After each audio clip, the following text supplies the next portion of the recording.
नमस्कार। मैं रीता उपाध्याय प्रयागराज से आपको कहानियाँ सुनाती हूँ।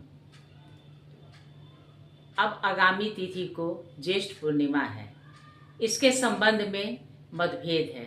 कुछ लोग कहते हैं कि ज्येष्ठ पूर्णिमा 10 को है और कुछ लोग कहते हैं कि नहीं, यह तिथि 11 को पड़ेगी। इसके संबंध में मतांतर है।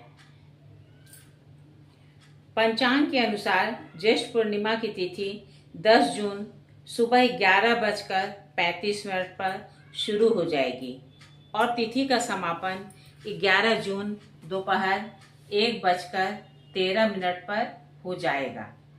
उदया तिथि के अनुसार 10 जून को पूर्णिमा का व्रत रखा जाएगा। हिंदू धर्म में पूर्णिमा तिथि का बहुत ही महत्व है। इस दिन भगवान विष्णु और देवी लक्ष्मी की सच्चे मन से आस्था पूर्वक आराधना करने पर धन्य धान्य की वृद्धि होती है।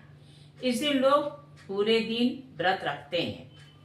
इस दिन प्रातः उठकर सूर्योदय से पहले गंगा नदी या पवित्र सरोवर में स्नान किया जाता है।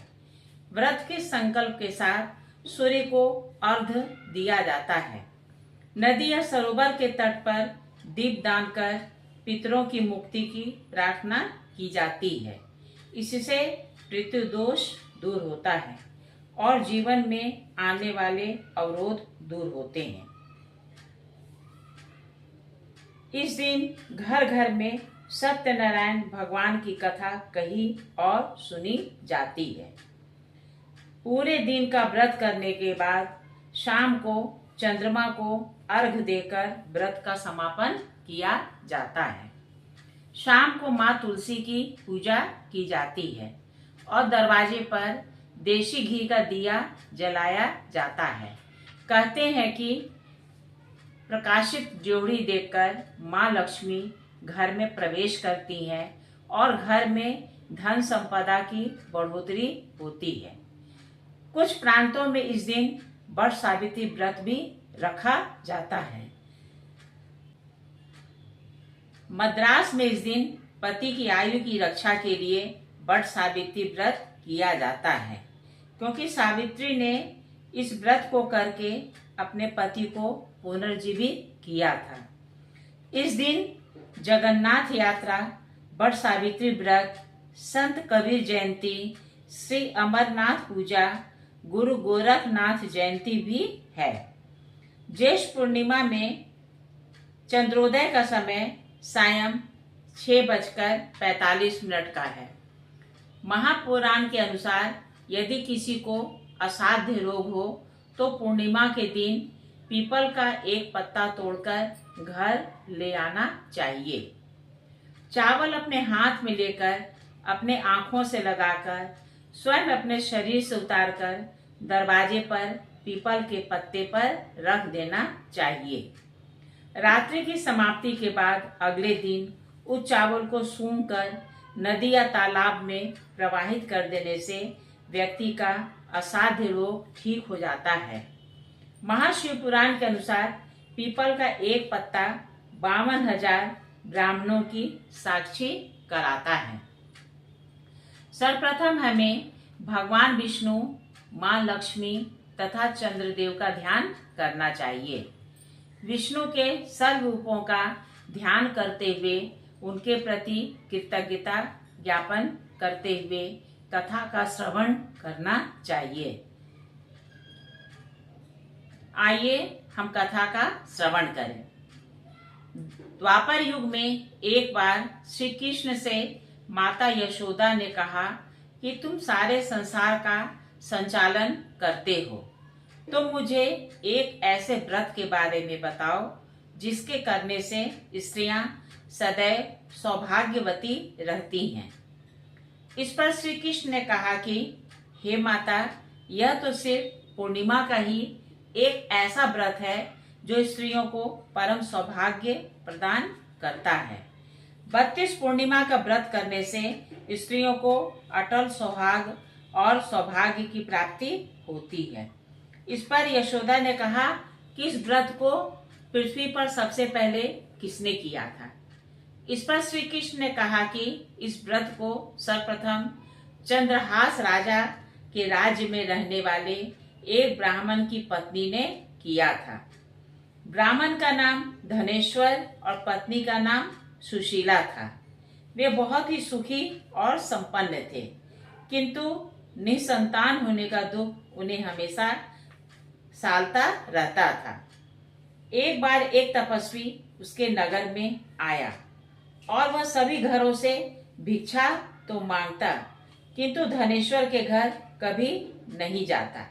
इससे धनेश्वर और सुशीला बहुत ही आहत होते थे। एक दिन धनेश्वर ने देखा कि वह दूसरों के दिए हुए अन्न को नदी के किनारे जाकर बड़े ही प्रेम से खा रहा है। इससे धनेश्वर को बहुत ही दुख हुआ। उसने योगी से हाथ जोड़कर पूछा, आप मेरे घर से भिक्षा क्यों नहीं लेते। इस पर योगी ने कहा कि तुम निसंतान हो और निसंतान के घर की भिक्षा मैं नहीं लेता। ऐसे जगह की भिक्षा लेने से पाप लगता है। यह सुनकर धनेश्वर ने महात्मा से विनती किया कि मुझे पुत्र प्राप्ति का उपाय बताइए। महात्मा ने कहा, तुम देवी चंडी की आराधना करो, तुम्हें पुत्र की प्राप्ति होगी। घर लौटकर धनेश्वर ने सारी बातें अपनी पत्नी को बताया और वन जाकर चंडी की उपासना करने लगा। 16वें दिन चंडी ने उसे स्वप्न में दर्शन देकर कहा कि तुम्हें पुत्र का वरदान देती हूँ, किंतु यह अल्पायु होगा। 16 वर्ष की आयु में इसका निधन होगा। तुम दोनों पति पत्नी 32 पूर्णिमा का व्रत करना और आटे का बना दीपक शंकर जी के सामने जलाना, किंतु याद रहे पूर्णिमा के दिन दीपक की संख्या 32 हो जाना चाहिए। पूजा पूर्ण होने पर तुम्हें आम का एक वृक्ष दिखाई देगा।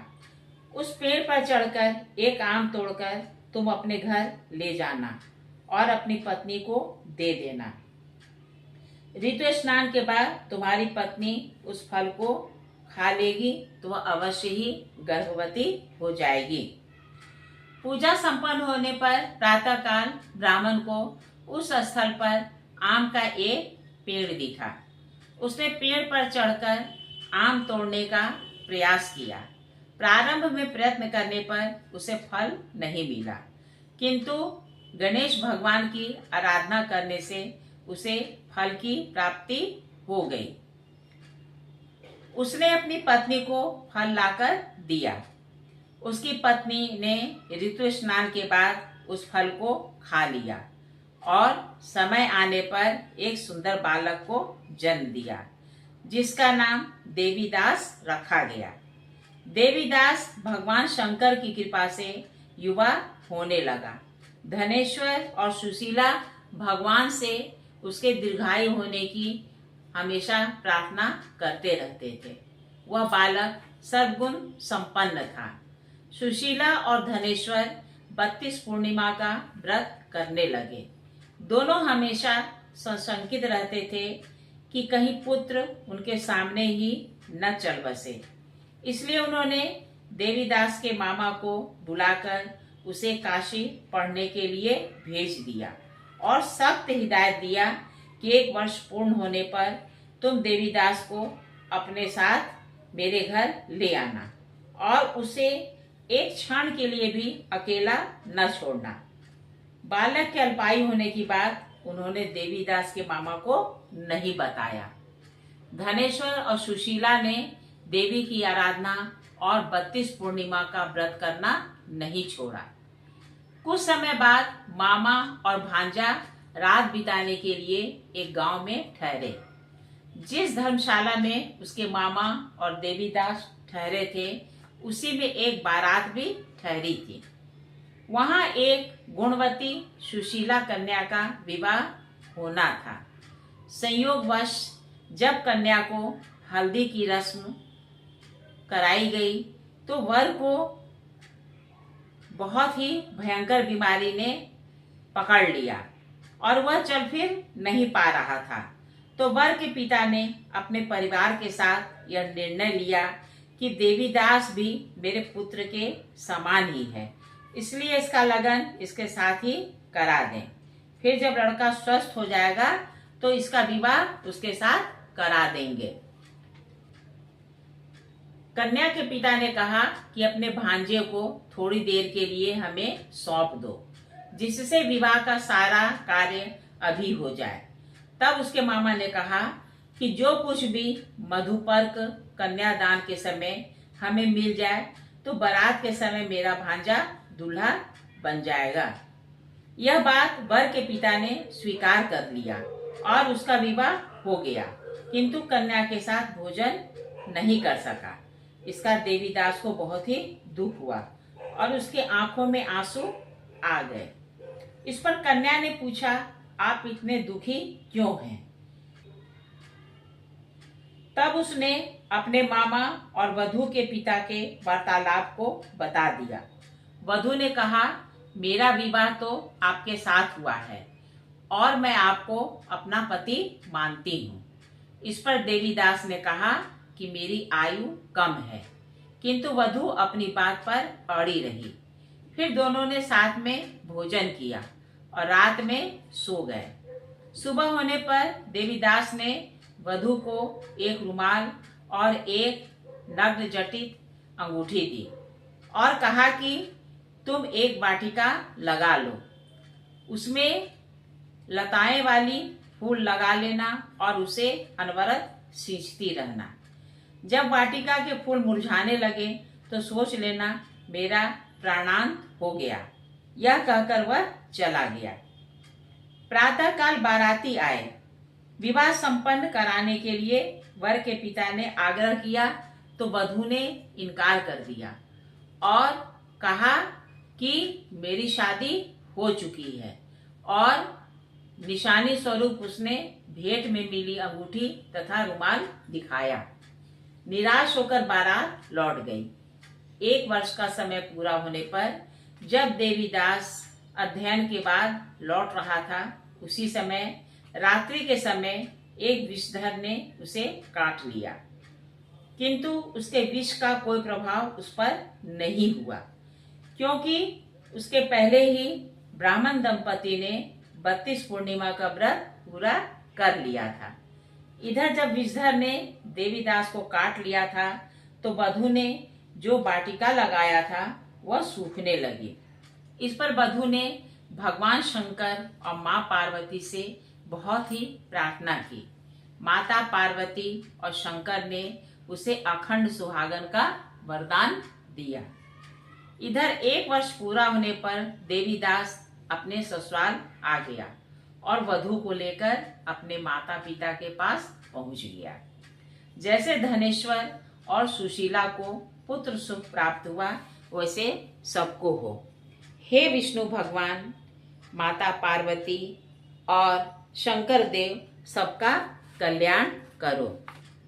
कहिए मेरे श्रद्धालु श्रोताओं, मेरे द्वारा कही गई पूर्णिमा के संबंध में कथा आपको कैसी लगी?